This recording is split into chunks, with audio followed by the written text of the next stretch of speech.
Araw-araw binabaha tayo ng mga post sa social media tulad ng Facebook, TikTok, YouTube at iba pa na nagpapakita ng mga larawan at video nila na nagdidetalye sa kanilang mga personal na buhay.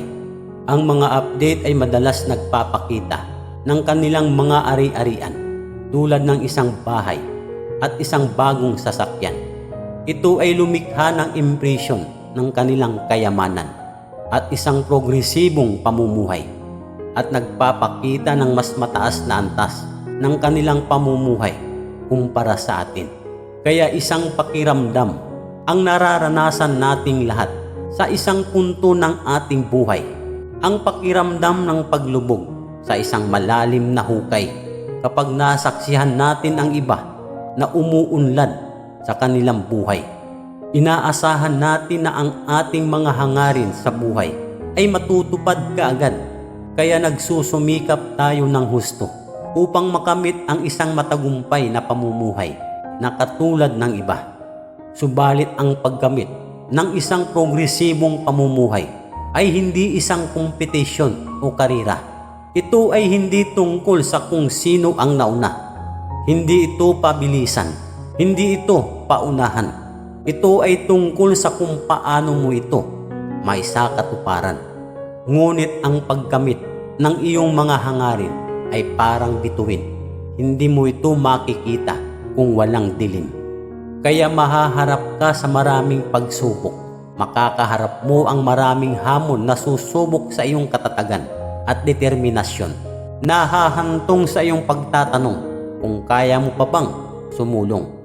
Bagamat maraming tao ang naniniwala na ang tagumpay ay makakamit lamang sa pamamagitan ng wastong pagsasanay at likas na talento. Ngunit ang katotohanan ay hindi magtatagumpay ang isang taong may kadalubhasaan nang walang pasyensya at walang katatagan sa kanyang kalooban sa lahat ng larangan.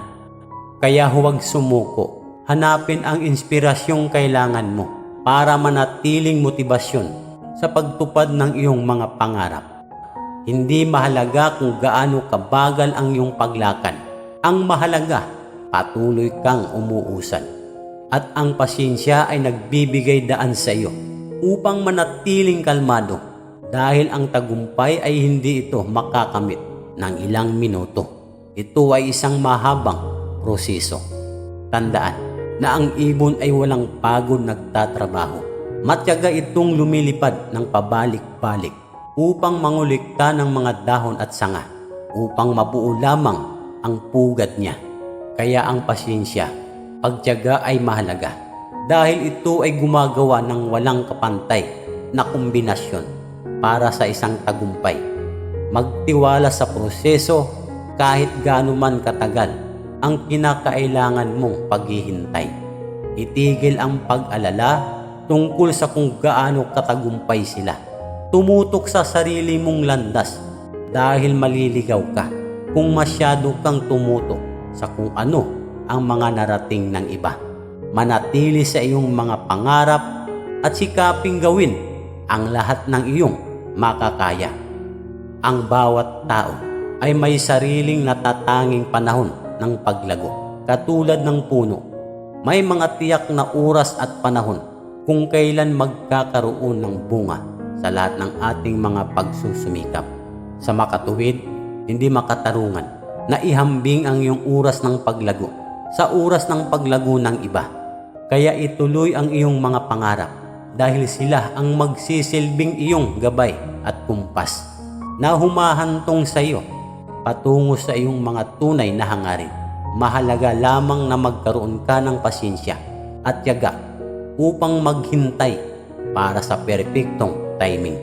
Subalit ating tandaan, ang lahat ay nangyayari alinsunod sa plano ng Diyos. Huwag magmamadali. Alam niya kung ano talaga ang kailangan mo. Dahil kung nakalaan para sa iyo, hindi maiiwasang ipagkaloob ito. Magandang buhay sa inyong lahat. Paalam.